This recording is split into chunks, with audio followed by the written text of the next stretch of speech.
Hello neighbor, I'm Robert Burns and welcome once again to another edition of Sound Off Louisiana. And let me take this brief opportunity to wish everyone a happy Father's Day.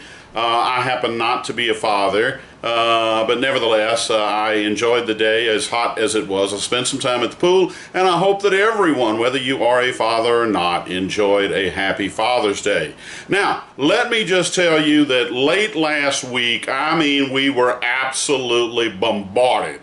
And when I say bombarded, I mean bombarded with last-second legal filings by either the Louisiana State Police or the ultimate 11th hour and 59th minute filing. The Louisiana State Police Commission decided to make a filing in. Everyone is aware of our litigation with regard to Scott Lopez and the letters of counseling / warning that we have been attempting to retrieve, or not to retrieve, but to have Judge Don Johnson in 1980 examine in camera. You know, initially Dennis Farah, who has responded to the lawsuit on behalf of the law firm LSP assigned it to, said, look, Your Honor, we don't have any problem with you examining these documents in camera. Well, I can only assume he didn't consult with his client, because when push come to shove, they had a huge problem.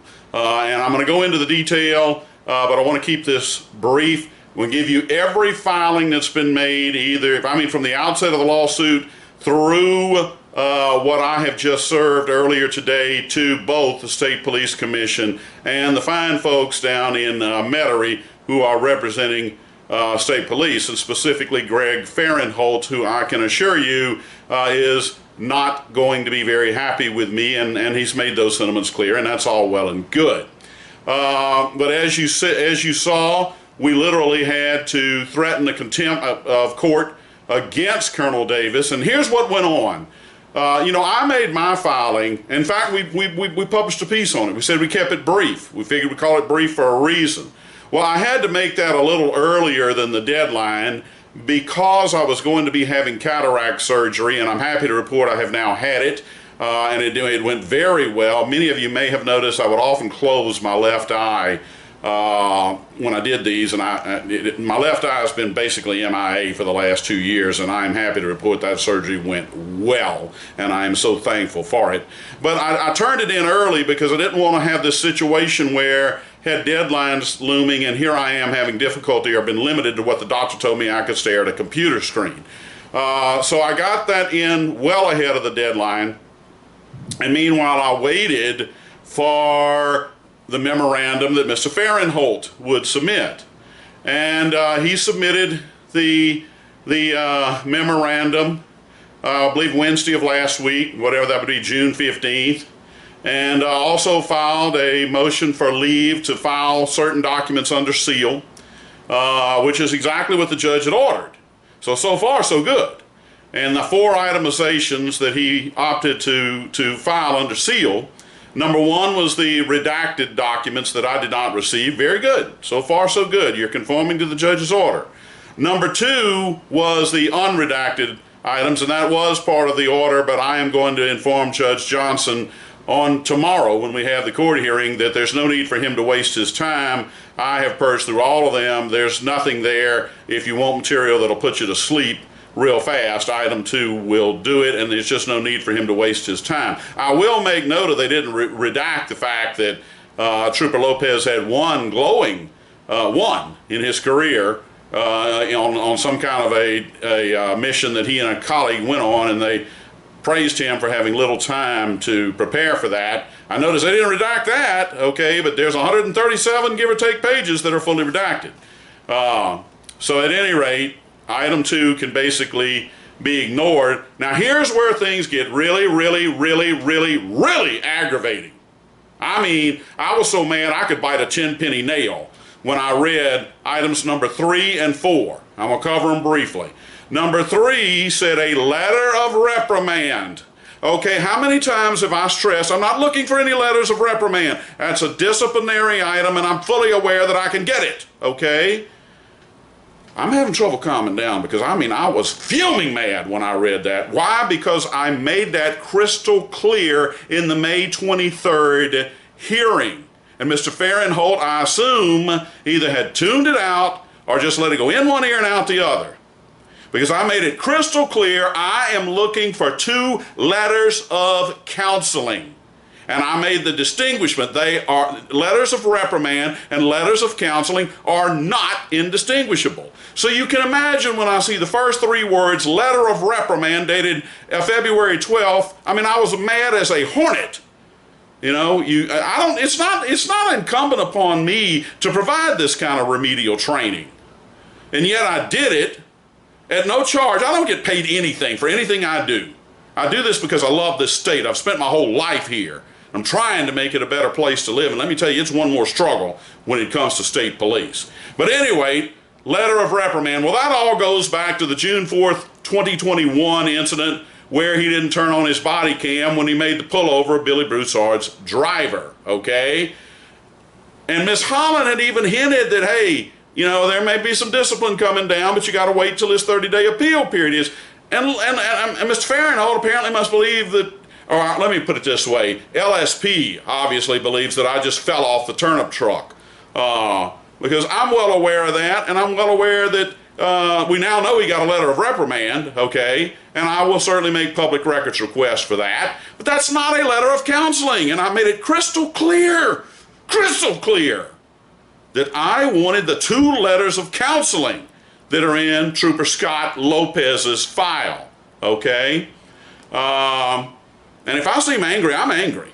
I'm not gonna mince my words. I mean, it frustrated the living, and you know what I want to say, daylights out of me. But at any rate, that's item 3. It's a completely useless document that'll be supplied in camera. You know, as if there's some big secret about that. This is the fraud that LSP tried to perpetrate. Okay. And so that's item number 3. Now, item number 4, they talk about a letter of counseling. Okay, they're going to provide that in camera. When is it dated? April the 12th. Okay, Miss Holland's letter was March 24th. And I did send Greg Farinholt a tersely worded email saying the last time I checked the calendar, April 12th comes after March 24th, so this can't possibly be one of the letters of counseling / warning, okay? Furthermore, he went on in his memo to tell us exactly what's in the letter of counseling. I mean, folks, you cannot make this stuff up. This is supposed to be off limits to the public. Going to have it examined in camera, and here he is saying what it is. You know, he says it's a letter of counseling that was issued because of commentary that he made, he being Trooper Lopez, at the January 6th St. Martin Parish Planning and Zoning meeting, all of which I filmed, all of which you've seen. So now we know that Captain Bo Como felt that the appropriate measure on this was a mere letter of counseling that is supposed to be super secret. So I'm going to let Judge Johnson know he can disregard that one because, as I've already indicated, the newly installed captain of Internal Affairs, Salim Alamin, overruled Captain Bo Como, and I commend him in doing so, and he upgraded that to full-blown conduct unbecoming a Louisiana State Trooper, all of which was in my brief, every bit of it. And so I did chide him. I said, oh, if you would have just read my brief, you wouldn't go babbling on about nonsense here, because that's what it was. And the vast majority of his memo can just be tossed. It's not even applicable, okay? And yet, this is what LSP wanted to submit in satisfying Judge Johnson's order to produce the 2 letters of counseling for his in-camera inspection. And so I did fire off a tersely worded email, and I said, let me make this clear. If those letters of counseling / warning are not provided to Judge Johnson pursuant to his order of May the 23rd, 2022, I will be filing contempt of court charges against Colonel Davis. End of story. All right. And I said, I strongly encourage you to forward this email to your client, because you all may remember, and of course I know you don't do this, you do not copy the client directly. Billy Broussard made that mistake, and the reaction from Michael Adley was not good. He withdrew from the case. To me, that was an overreaction, but nevertheless, I can't copy the client, and I certainly know that, but I can sure encourage the attorney to forward it to the client. And I kind of believe he did, because they now realize the gig is up. Okay, this isn't even Ned in the third grade fraud that they tried to perpetrate against 19th JDC Judge Donald Johnson. This is such piss poor, low-level fraud. I sure hope, well, I'm being sarcastic here, obviously, that the attempts to destroy evidence with regard to so many internal affairs investigations, I hope it's better than this fraud. If not, those folks wasted their time and energy. This is pathetically bad fraud. And it should have been caught by Mr. Fahrenholt if he was paying the slightest bit of attention. And I said at the FDI school, there's no way you're going to get turned loose into a bank and then they're going to think you're going to go into a board meeting. I'm telling you, those things often got very, very hostile and heated. And the training we got, you paid attention to detail. You had to, or you were going to get your head handed to you on a platter, not just at the training facility in Arlington, Virginia, because they emulated hostile board meetings. But it was just a matter of time before you were going to get it handed to you on a platter in a boardroom with some very powerful people, okay? So I would suggest that if Mr. Fahrenholt has gotten his feelings hurt, he never would have cut it at the FDIC as a fraud examiner. I'll just leave it at that. My suggestion would be to grow some tougher skin. But at any rate, Mr. Fahrenholt then apparently approached his client, and they knew the gig was up and they were going to have to, they had no choice, produce these letters of counseling / warning that I said better be dated before March 24th, 2021. And guess what? Voila! They found them, as if they were ever lost in the first place. They weren't, all right?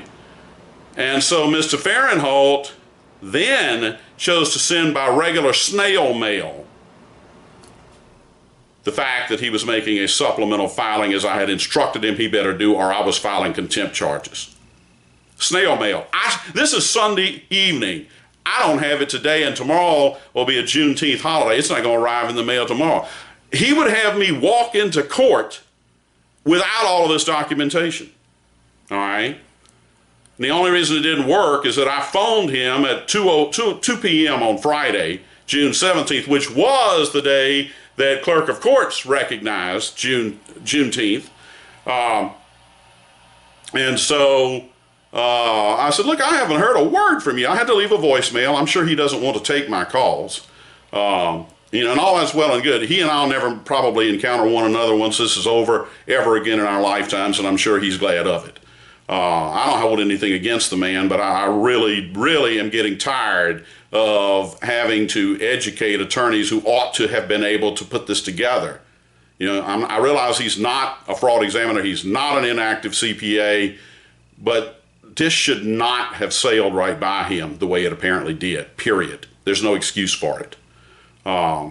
So I still don't have it. I make the phone call at 2 o'clock, I leave a voicemail, and I say, look, you need to contact me to let me know where things stand. I don't want to be walking into court Monday morning not knowing where things stand, okay? I also said, look, I'm going to follow this up with an email. If you would prefer to respond to me by email, that's fine, but let me know something. It's common, decent, professional courtesy, even if you've now considered yourself hostile to your opposing, even though I'm pro se, litigant, litigant in this case. So with that, I guess he had no choice. And so his paralegal, whom he told me he would much rather us just discuss the merits of the case between us, and I said that was fine. But, in his filing where he produced guess what? The 2 letters of counseling, they've suddenly been filed under seal. Glory, hallelujah, what I was seeking from the very beginning. And he had to threaten contempt of court. This is the kind of state police that we're dealing with, okay? And so one of them is dated in 2010, and there is no date on it in 2010. The other one is, I don't know, sometime in 2018, gave the specific date of it. Fortunately, this time he didn't reveal anything of what they say. I still can't believe that he just opened, these supposed to be letters of counseling, so they're supposed to be not open to the public, and you haul off and babble on about exactly what's in that letter of counseling. Great. All right. Like I said, C.B. Ferguson used to say you can't make this stuff, and you truly can't. All right. So now we've got that, and I'm figuring, all right, now I can at least relax, have a weekend, get ready for Monday's court hearing. But no, I go to check my email, which I do probably at least 10 times a day, and here comes an email from Taylor Porter, and it says that we have a message for you, and you need to create an account after which you can view your message. And I said, now what in the hell can this be? Excuse me, what the heck can this be? So I go ahead and create the account, which was not hard. And the next thing I know, Lenore Feeney, the attorney for LSPC, Louisiana State Police Commission, has filed an amicus brief. I mean, literally, neither one of them could get the filing in and get it to the court and get it filed before Monday's hearing. All right? And I will give Miss Feeney credit. At least she did. Now, she also mailed it, and I got it. I did get hers in the mail. I've yet to get anything in the mail from Greg Fahrenholt, okay? And it's just absolutely inexcusable professionalism to have not also sent that by email, yet he says that's the way he served, only by mail. With knowing how time-sensitive all of this is, all right? And so Lenore Feeney files a amicus brief. Late Friday afternoon, I get word of that, and I read over it, and I said, all right. I'm not a father, as you all know, or as I've just told you, and so it's hot as all get out, and so I can just tell you that this past weekend, I spent dealing with replying to her amicus brief, okay? We'll give you the link for you. I know I got a lot of attorneys that follow this site. You're welcome to read the amicus brief. It's not very long. It's only about 3 pages. But naturally, this is my blog, as she made clear. The press often gives one-sided accounts of things. So I'm going to exercise that prerogative this time, and I'm going to highlight many of the items in my reply to her, amicus brief. You can tell I'm operating on a little sleep, but so that's where everything stands. I have served both Miss Feeney and Mr. Fahrenholt with my reply, as well as Mr. Dennis Farah, who was the original attorney responding to my lawsuit, and I haven't heard hardly a word from him since. I have given them my reply. You're going to get my reply to the amicus brief. I'm also going to highlight certain sections because, like I said, this is Sound Off Louisiana, a blog found by Robert Burns. So since Miss Feeney says things are often one-sided, I'm going to get a little bit of my money's worth in what she's referencing on that. So that's where everything stands. You can always turn your volume down, and I'm sure some of you said, Lord, I'm going to have to. But this is unbelievable, okay? What it tells you, what it tells me, maybe you don't agree, is there must be something awfully intriguing in those letters of warning / counseling for Trooper Scott Lopez, for them to literally go to the wall perpetrating a fraud on 19th JDC in attempting to avoid even letting him look at them in camera. Now hear what I'm saying. They don't even want this judge, him alone, nobody else. They don't want him alone looking at these documents in camera. And basically in their amicus brief, they basically say, well, now that we see we have no choice, Judge, you're gonna be examining these. These things cannot be released to the public. And you can read her brief. Basically, she says things like that could cause embarrassment to a trooper, you know. And then I'll show you some of my replies. She also said that, you know, and now you really don't have to read the brief because I'm really summarizing it up. When the LSP issues a rule, it has the effect of law. Oh, wow. I intend to reiterate again to Judge Johnson what I said earlier, that the LSPC is above the United States Supreme Court.